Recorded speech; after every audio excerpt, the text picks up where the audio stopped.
Welcome back to the Becoming More podcast, episode number 35. Here in Becoming More, we go in depth talking to some amazing people about how they have changed their lives dramatically and have inspired others to work towards the same. Today, I'm joined by Keto Brian. He has been one of the co-hosts of the Just Add Butter podcast and his new show, I Feel Butter, which began on January 31st. Welcome, Brian. How are you today? Good, man. How are you, Brett? Doing well. It's snowed here, so it's always fun when I have to help my neighbors shovel a whole street because we're on a private road.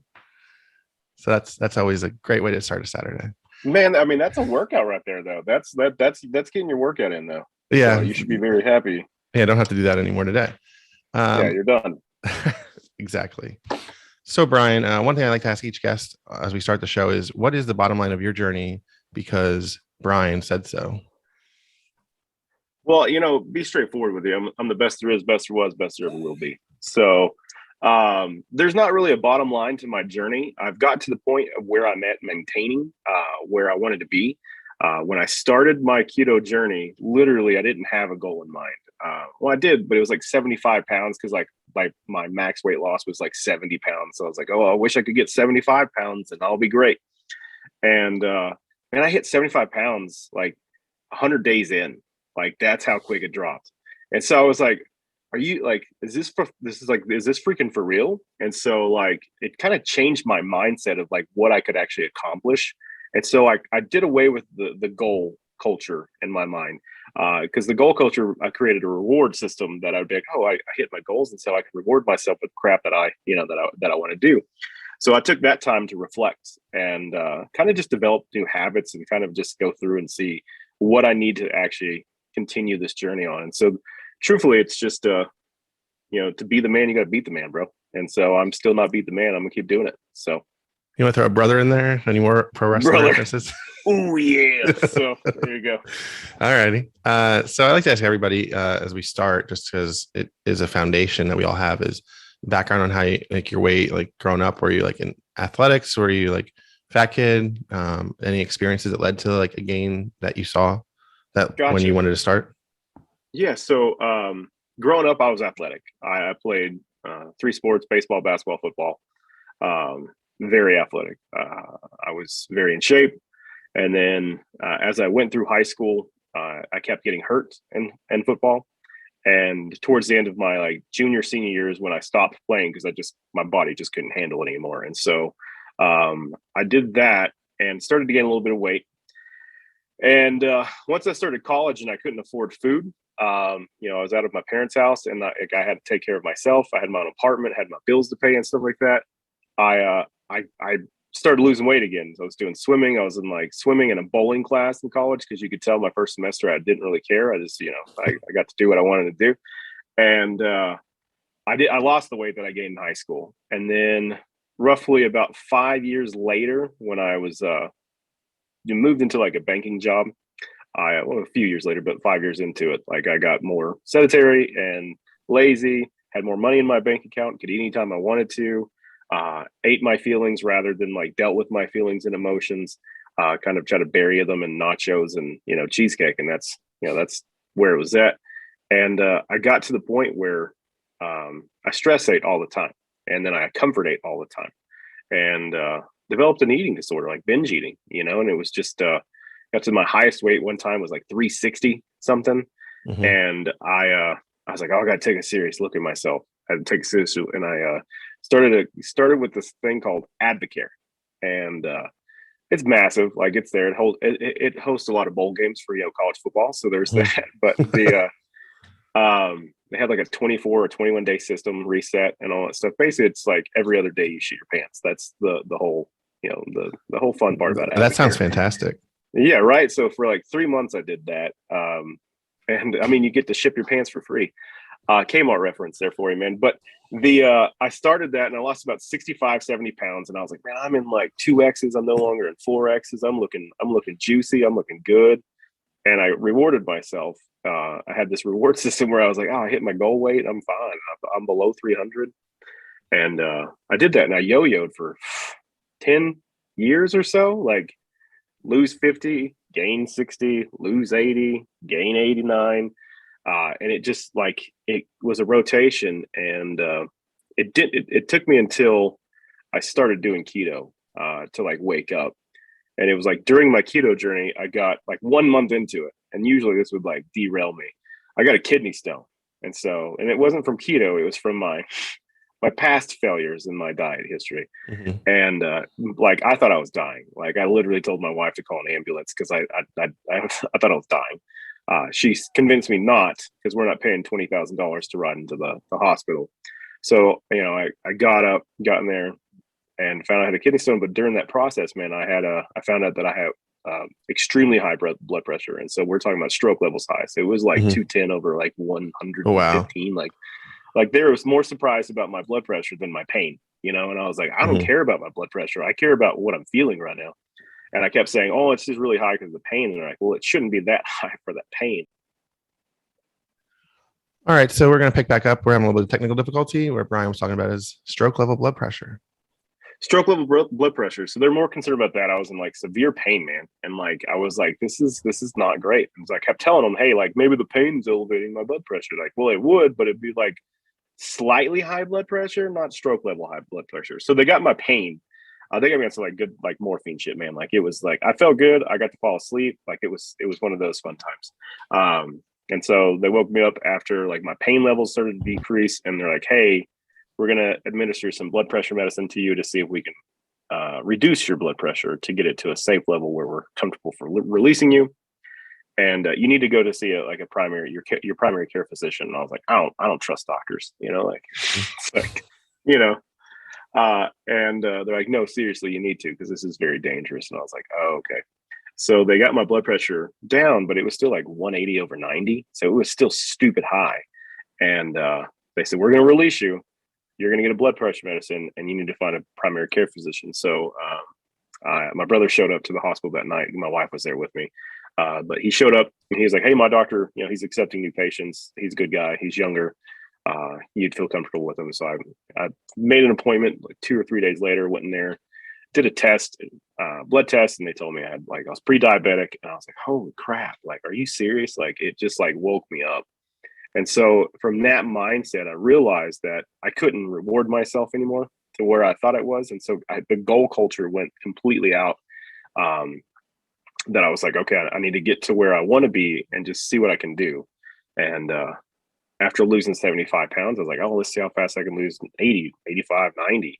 And then like within like 6 months, I'm down 100 pounds. And 9 months, I was down 100 pounds. And I was like, crap, like this is actually like, it's working. And then the lowest weight I got to was like 213.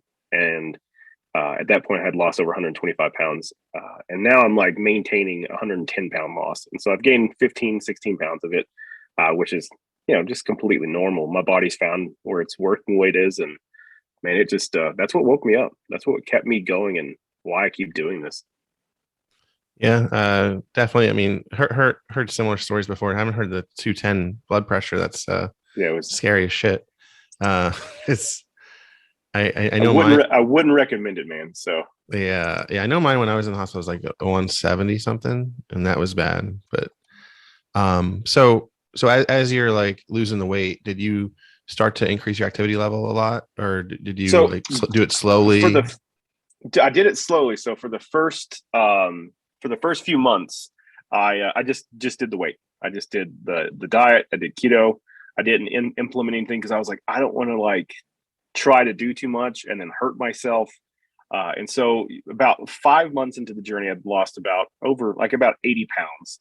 And I started implementing more physical exercises, more cardio based exercises. And I started running again where it didn't hurt my knees. Mhm. And it was started doing that, and I started doing yoga. I got really into yoga. Apparently guys that are named Brian are bearded and are into yoga, and I feel really offended that people called me out on that a few days ago, and I was I'm kind of hurt by it. But yeah, so I got into yoga then, and for that year, like that the next 6 months or so, like that, I did yoga and run for a long time until the panorama happened. And so after the panorama happened, I tore my meniscus while I was running, because everybody was home, and it Mhm. was one of those things. And I stepped off a curb while I was running because a dog was like running towards me, and I tore my meniscus. And that's kind of the physical exercise. And so for the first 6 months, I didn't work out. After that, I've been working out since then. So for over 2 years now, implemented physical exercises to be successful. So and it's worked. Yeah, yeah, and it's that slow progression where you don't know what the hell you're doing until you finally figure it out. Yeah. So you just the amount of yoga videos I had to get through to find the right guy to help me with my yoga, which Tim Senese on YouTube, dude's like legit, man. So he's comfortable, he's funny, he's got dry sense of humor, my kind of guy. But I had to go through like watching a lot of weird yoga videos on YouTube, and sometimes that stuff gets weird, like where there's moaning and stuff. And I was like, okay, I gotta make sure my family knows. Like, I'm not watching these, I'm not like Will Ferrell and Step Brothers trying to watch an exercise movie for pleasure. Yeah, so what's the deal with the Brian and the beer? I actually don't know. So Lady Carnivory posted this week and said, guys that are named Brian are usually tatted. That's one. That's me. Bearded. That's two. Mm-hmm. And does yoga. That's three. And I was like, and then the other thing that didn't work, she goes, and the fourth caveat. So I was three out of the fourth. Fourth one was like dark beer, like dark coffee. And I was like, no, I'm a whiskey guy. So I was like, no, I don't drink dark beer. So I was like 3 out of 4, though. I felt very called out. And then I was like, am I really that? Like, is that true? And so, yeah, I did a little, deep dive to Google to see if that's just like a common, thing. And apparently that was a common theme. Guys named Brian are doing that. But I said Brian with an I, not Brian with a Y. If you're with a Y, you're white trash and you still live with your mom. So I know both. So I'm not going to confirm or deny. There you go. So a question that a lot of people have during their journeys is, how do they handle a plateau? Because like some people hit a plateau and they're in it for like 2 weeks, and then some people hit it and they're in it for 6 months.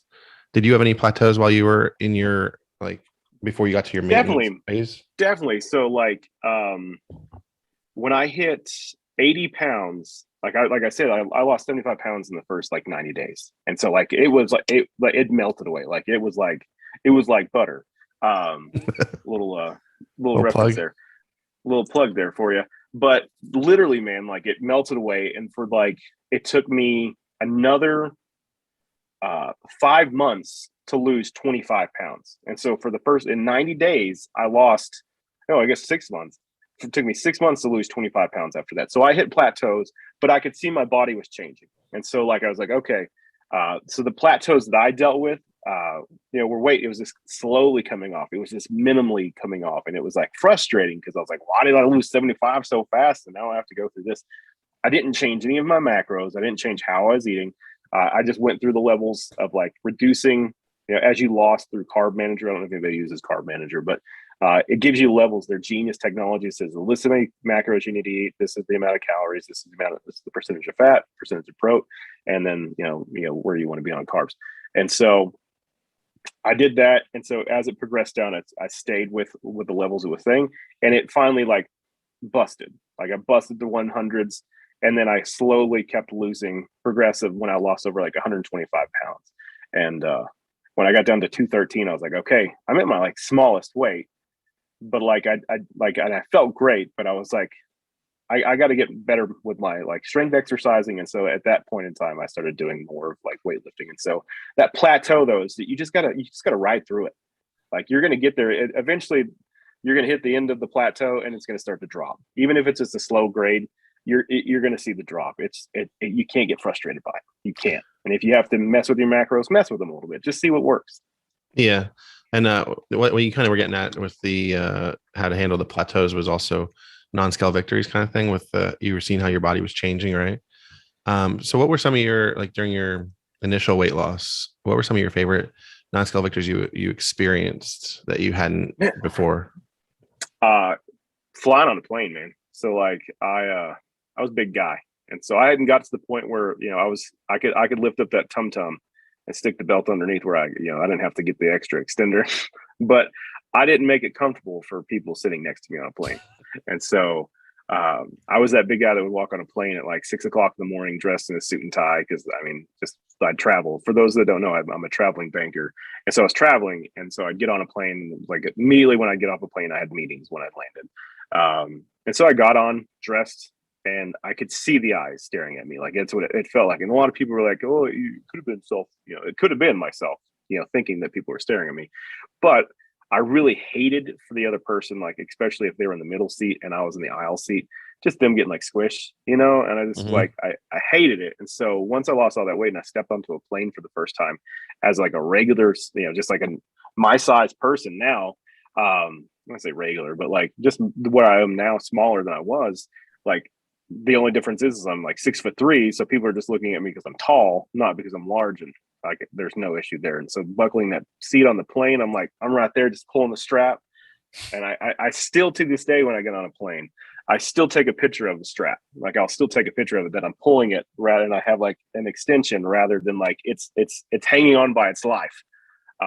Mhm. While it's buckled on my old body. And so Yeah. I experienced that. Well, because I was the extender guy, and I experienced not needing the extender the last time I flew.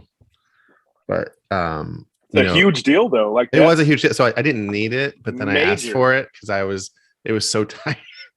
It was so tight without it. So I was like, "Can I get You're that like, extender?" I can't feel my legs right now. Can you give me this? So Yeah, but yeah, it is, and I always like to throw this out whenever we discuss air travel on the show. For anyone out there, if you fly Southwest, you can buy an extra seat up front, and then they'll refund you on the back end. I didn't So know that. yeah. So So it's like their customer size policy, and they do it. They can probably just write it off, but then you pay like the double the price, and then you get it back on your card when you're done, and you already probably paid that off anyway. So it's yeah, like free money coming back. that's wild. But Yeah. yeah, I discovered that about 4 or 5 years ago. And I've used it a bunch. And it's also just nice if you're traveling with your family, your spouse, and you want to row to Yeah. yourself and not have to share it with some rando, and you can Yeah. do that. Oh, Southwest, you get a lot of randos too. So It's the Greyhound bus of air yeah, travel. I mean, cracks me up, man. actually, no, that would be Spirit, but you're That's pretty Spirit. I was close. like, don't. Okay, Southwest is like It can be Amtrak. wild. Yeah, it's like you're gonna have some classy people there, but you're also gonna be dealing with some like not so like swell looking people. So Yes, I prefer fly Southwest just because of that policy. But and then when I flew United to Europe a couple years ago, and they told me that because I should have bought two tickets because of my size, and that I'm lucky that the plane was not full when we were literally in oh the like waiting to board the plane. are you serious? You Yeah, think and see United? I was like, well, that's fucking nice. I don't really give a shit. Yeah, like well, it's your own fault. I was like, the plane had like 30 empty seats. I'm like, I think I'm good. Like the seat next to me was empty, so Yeah, fine. United, dude. Like, and just to get off the health side, but United is like the worst Hmm. flight company for me. I flew one time from Texas to Oregon, and the flight attendant, the lady that was where I was flying, it was close to like it was a smaller plane, but like there was still first class, and I was sitting in first class, and this lady just was just rude to everybody, completely rude to everybody. And get off the plane, and I get into my hotel shuttle bus to get to the hotel. And the guy's like, "Hey, how was your flight?" And I was like, "Well, the flight was not bumpy." I said, "But the flight attendant was just a major bitch." And I hear a throat clear, and she's sitting behind me. So it's like, I was like, "Well, that's what you get with United." And every time I fly with United, I always get some Mm. rude person. And I'm like, "Man, is anybody happy here? Like for real? Like, geez." So Yeah, yeah, that is the thing I like about Southwest. At least the people seem friendly for the most part. yeah, Right? It's not they're like friendly. yeah, it's not like a yeah. United. I only flew United that one time because I couldn't fly Southwest to Europe. So Yeah, it no, was like, and I was like, who has the direct flight? And it was United. So United, yeah. yeah. All right. So back to the talking about health. So as you're losing and like you're like figuring out like what works for you, what doesn't, all that, right? We all have like you're obviously not doing that 100% of the time. Okay. Like nobody does it Yeah. all the time. So what are some of your like No. go to like if you want to call them treat meal, just living your best life? What are some of your go tos as you were going through your journey? So uh the first 2 years of my keto journey, I didn't cheat. I was very strict. I was very against cheating. And like you go back and look at my stories. I used to say you don't put diesel in a gas engine, like a gas engine. You just don't do that. Like you're going to ruin your engine. But that's not sustainable. Like that's not the mentality to have. And so since then, I've backed away just to enjoy some of the things. The first time I had carbs was 2 years after my journey, and I was in Vegas, and I was like, I want some real freaking pizza. Like I really want some like legit pizza. And if you're in Vegas, Vegas has so much good food there, man. Like it's a haven for great food. And so I had real pizza for the first time ever, and I was like, oh, cauliflower pizza is pretty good, like it's pretty good. And then I had that and I was like, fucking cauliflower pizza sucks compared to this. Like it's just you get your stuff and like the taste buds changes. So it's a little different of a thing. But pizza is one of my things. During the holidays, like during Thanksgiving, like mashed potatoes, bro. Like you can't go wrong with mashed potatoes.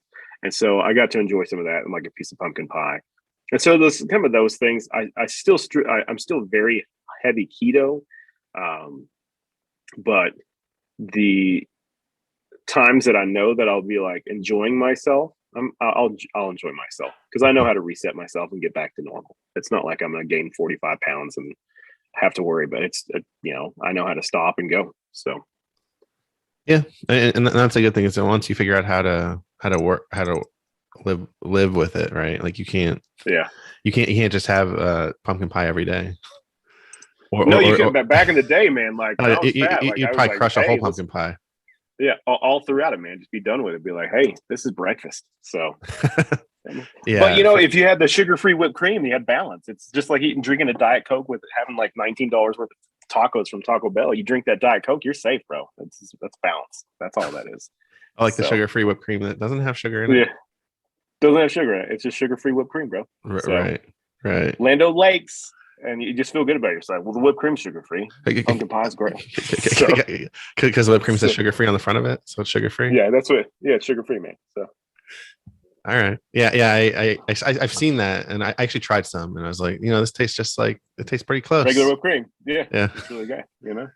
All right. So kind of getting towards the end of talking about the health stuff because I'm just curious. While you were going, like you talked about how you yo-yoed a lot. And like through that, like 10 years of losing and gaining and losing. So were you on any other programs that didn't work for you in the same way, or you didn't put in the effort, or was it just like kind of just going like winging it? So, I did another program called Isogenics. It's also a ship your pants kind of company. You have fast days and then you have to drink these 3 nasty shakes. And then just drink a bunch of water throughout the day. And so 3 days or 2 days a week, you did that. And the other 3 days a week, you took this like shake thing. And the shakes weren't bad. Like the shakes, and I lost like 70 pounds quick. I mean, it was like 6 months I lost 70 pounds. And I got to the point where I was comfortable. I was fitting into like two XLs comfortably and some XLs. I was like, yeah, look at me, I'm wearing an XL. And I sort of reward myself. And that shit killed my metabolism. And so I stopped it and then gained the weight back. I gained like 80 pounds, man. And so I gained more weight than I lost. And so I found a personal trainer that was a nutritionalist as well. So he like messed with my macros. And it wasn't like a keto nutritionalist. It was just like a guy. And I lost 30 pounds and I was lifting weights 4 or 5 times a week, working out all the time, sweating like a motherfucker. And I couldn't lose more than 30 pounds. My metabolism was not allowing me to stop anything. And like if I was losing an exorbitant amount of weight and I was gaining an exorbitant amount of muscle, it makes sense, but it wasn't that. Like it had nothing to do with that. And so for a few years, I just like sulked in myself because for like 6 months I did this nutrition and working out, and then I was like, I'm just gonna be a big guy forever. And throughout those like 2 or 3 years, people that I knew were doing keto, and I'd be like, oh, I gotta have my tortilla chips, I gotta have my bread, I gotta have my pasta. And I had that conversation internally in my head, and then one day decided to do it. My wife and I decided to do it. She just needed to lose a little bit of weight. I needed to lose a lot of bit of weight. And once I figured out it was a numbers game, and I'm a numbers guy, I fell in love with it. And I was like, okay, this is making me feeling good. And so I did that. And so that's just kind of the journey. It was it. But like those companies are shit. Like if you have to take a pill or if you have to drink a shake to make you feel good, you're in the wrong side. You're in the wrong side. You're doing the wrong thing. Yeah. Yeah. And they're there to make a profit. So they're not really Yeah. there to help you lose weight. They want a recurring customer. So they need to help you lose a little bit of weight, Yeah. and then they don't care because you'll keep coming back as you have falls or, whatever. Exactly. One of the other things I wanted to mention before we get off the health questions, or health topics, is that I mentioned in the beginning of the show, you are starting your podcast. I mean, it's starting as we're recording in 2 days, but when this comes out, it'll be out for about 2 weeks. So you doing I Feel Butter. Don't you tell the folks about it, where they can find it, all that good stuff? Okay, awesome, man. So for those that don't know, I was the co-host of Just Add Butter. It was a name that I came up with, and so that's why I kept the I Feel Butter. My co-host Steven, aka Chicken and Chafels, has retired from keto, and so we wrapped the podcast, and I decided that I still wanted an avenue to go off of, and that I had some good thoughts, and I wanted to reach out to some more people, get different people on, and so I started feeling butter about creating a new podcast, and I very excited, and so it airs January 31st, and so while your listeners will hear this in like 2 weeks, it's on Apple, it's on Spotify, it's on Google Podcasts, Anchor, Stitcher, Castbox, anywhere you can put it, it's there. It's also it has a YouTube channel, and so I'll have my videos out there with my interviews, and then my different tips and tricks for keto are going to be now my avenue there for the podcast to show you what it's there, and so kind of developing a different brand, all the while still being a keto podcast. Awesome. I'm jacked about it. It's like so. I really love hearing myself talk, and so that's like my favorite thing. So is it? So is it your favorite thing to hear yourself talk? Oh, I mean, I'm the best there is, man. So the best there is. So Bret Hart got nothing on you, man. No, I know he doesn't, man. So especially after the seizure, or he had was it the seizure or the stroke? He had the stroke, man. So he's not the same, but I'm the best there is now. Somebody will just super kick you and take care of that, and you'll be right in the same boat. Freaking Goldberg. So yeah. All right. So everybody check out Brian's new venture, I Feel Butter. And we'll have links to the show and the socials and this show notes of this episode. All right. So before we get to the wrap up questions, I always like to ask everybody about a hobby or interest they have that's not weight loss or fitness related. So what's yours on that topic? So my hobby is now, so I'm like the co-owner of the Shred Shed. I'm the owner of my Shred Shed. It's my gym and my shed. It's the Shred Shed. So my hobby now is weightlifting, and so I've got into more of the bioscience, and so it's kind of health related, but it's my new thing. And then my podcast, which is also health related, and so this is a really hard question, Brett. It really is. I coach sports.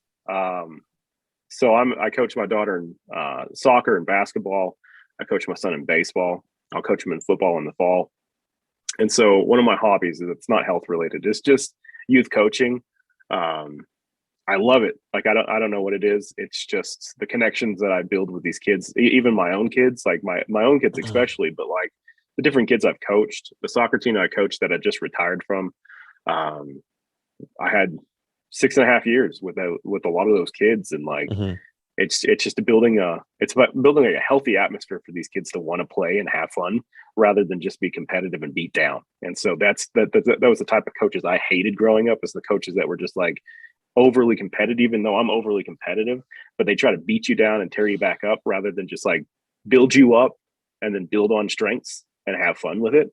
And so the results spoke for themselves. And so like, great soccer family, basketball, we have a great basketball family too. So it's a different world. So coaching youth sports is my hobby. I know that sounds weird, but that's one of my biggest hobbies. So yeah, it's great because it gives kids like a positive reinforcement rather than the negative that you always see. I mean, I know growing up, we'd see. I didn't really play sports, but you'd see the coaches like just tearing people apart on Man, it's just like during pissed me practices off. after school. And I'm Hmm. always like, yeah, that makes me not want to play that or not want to do It, that. See, my brother and I are two different people. So my brother's a cop, and so he had no problem with being yelled at. And so like coaches would yell at him, and he would have this like different like, oh, I gotta play better so this coach doesn't yell at me. Coach yelled at me, I smart him off. I'd say something stupid and like get myself where I had to run more. So I was really good at running. I was very good at conditioning. So you could run me all you wanted. I was used to it, but I always was I geared toward the coaches that cared Mm-hmm. more about this more about the person rather than the sport. And so I kind of went off that way because you can have those coaches that they build off your strengths. They make it fun, but they can still be hard. They're a player's coach, but they can still push you. Um, and that's a coach that's able to like, adapt and adjust his coaching styles. And the ones that are just hard and tough and think that, this is how I say, and this is what's going to be, how it's going to be, blah, blah, blah, blah, blah. The players don't perform, and those players aren't like, oh, that's the coach that I remember. I remember the coach that actually like gave me a shot and let me be who I was going to be. And so that's what I want to be for kids is that there's too many parents nowadays, too many coaches nowadays that are way too hard, way too fast on kids. And they stop having fun. They stop Mm-hmm. having fun and it becomes a job. I'm like, they're 8 and 9 years old. My daughter's 11 now. I said, this is not a job. This is to have fun. Like you can still ask them and get them to meet your expectations, but be better about it because it's the adult in the situation usually is the problem. And so it just pisses me off. It's a topic that I want to write a book on. Yeah. I remember when I was in high school because of my large size, the one coach wanted me for football. He tried to talk me into it one time at school because he wasn't a teacher, but he would be there sometimes for other stuff. And I it was like he's like, well, he's like, don't you think it'd be good? You can come out to the football team and like, have like he tried to sell me on it, but he was very bad at selling on it. And then I was like, and I was like, well, what would it get me? Why would it benefit me? Because I really had no interest. And Yeah. he's like, well, he's like, you could help us win. That was just like, It's about the W. and I'm like, and I was like, that's not the point. Like, that's not what gets me. It just wasn't at the time what would get me going to want to do that. Plus, like, I was like, I see way too many injuries of people that play football, and I was like, yeah, I didn't want that. Man. All right, so transitioning from football and coaching, we'll go into what I call Brett's Corner, which is my 5 wrap-up questions for the podcast. Yeah. Are you ready? Go for it, man. Is it rapid speed? It can be. Can I have a buzzer? I don't have a. I just moved. I actually have a bell, but I don't know where the hell it is. I have a Bob Ross bobblehead. That's amazing. Yeah. All right. Number 1, what movie, TV show, or event are you most excited for in the coming year? Oh, the coming year. Well, the final season of The Walking Dead is going on, so that comes back in February. The show's still on? Yeah. That show's still on, man, and so it's not as good as it was. Not saying I jumped out of the plane when Rick got on the plane. When he got on the plane, yeah, that's when I jumped off. And so it's there's still being some good parts there, but it's the final season, so they're kind of wrapping up that present they created, and that's this season. So that's one of those things, and then recently Dexter's last season, the new season came out on Showtime, and it's phenomenal. And so those were the 2 things that I'm pretty excited by. So awesome. I haven't seen either. I haven't watched The Walking Dead in a long time. One of my friends is like, you should watch it again for the last season. I'm like, I haven't watched it in like 4 years. There was some like this doesn't make any sense. Mine was the scene remember when Glenn was like under a dumpster and then he was in like a doorway, like in a revolving door, and like he got away from both of those situations. I was like, yeah, that wouldn't happen. Like that was just that. Yeah, I mean, we're talking about a zombie apocalypse in general, but like I'm like, yeah, I don't buy it. And then he died like a couple episodes later anyway, so it didn't really matter. Oh, it's Negan. So Negan's my favorite character. He's still there, and Negan is just he's a good guy now, right? Is he a good guy now? He's still Negan now. He's still Negan, but he's on the good side, right? Sometimes. Okay. He's still on his side. He's still on Negan's side. So okay. Number two, what are two non-health related goals you have for the next year? Oh, two non-related health goals that I have for this year. So work-wise, I've been in banking for like 17 years, and I'm on the cusp of becoming an exec. Like I'm like a mid-level executive, but I'm on the cusp of becoming a senior executive, and so that's one of my things is that I have a couple of chances this year to promote to a senior executive, and so I'm working my ass off towards that to get to that point. And being only 37 years old is huge in that area. But I mean, I have 17 years, almost 18 years in banking that it's there. So that's a goal that I'm working towards to be a senior executive for my bank. Cool.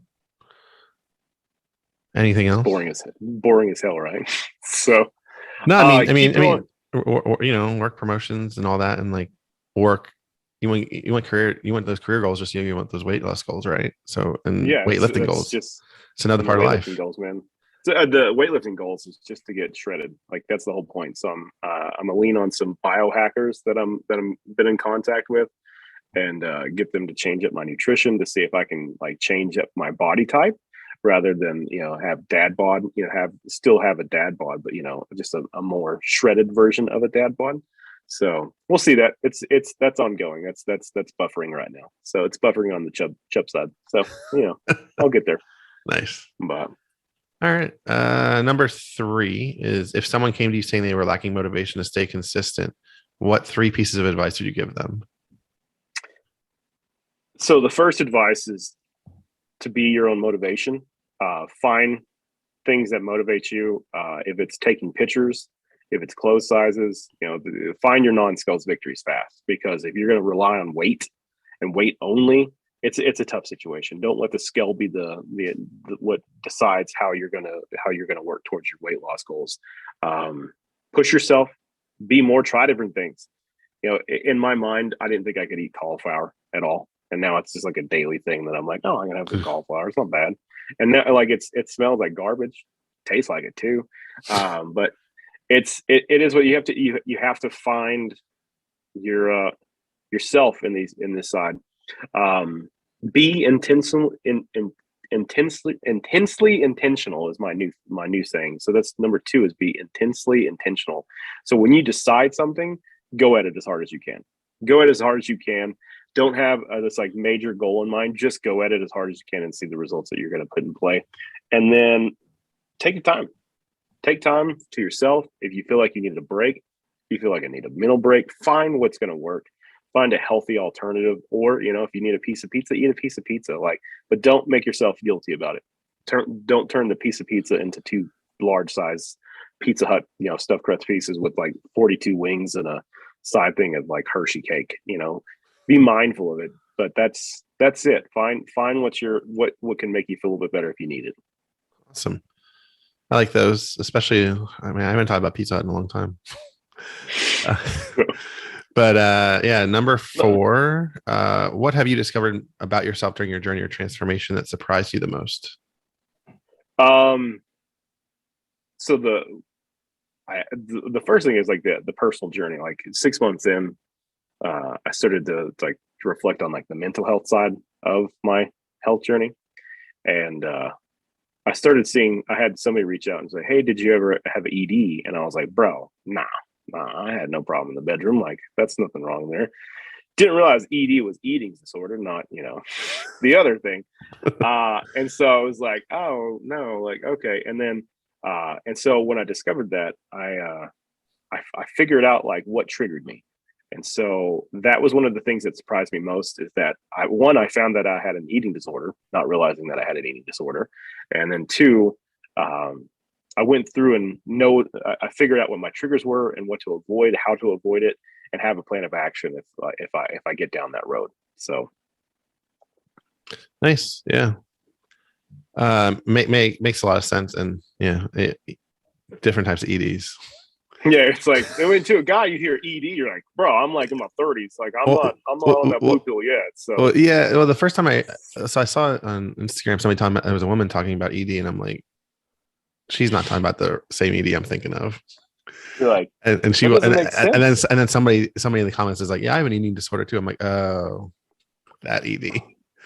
You're like, I get it. I get it Yeah, now. Yeah, it was a different world, yeah, definitely. All right, last question. If in 150 years science fails to save us and all that is left is a book about your life, what would the title be and what would the blurb tell us about Keto Brian? man.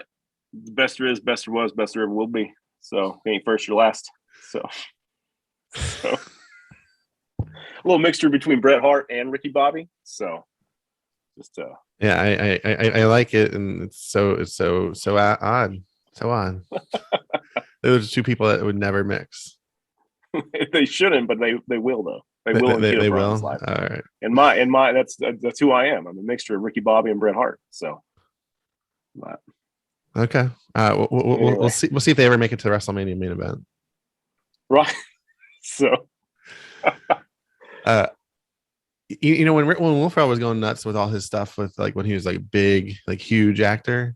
Like I'm surprised he didn't do like something crazy like that. Like not to be like in a main event, but just to be like at some like live like thing David like that. Arquette. Yeah. So yeah.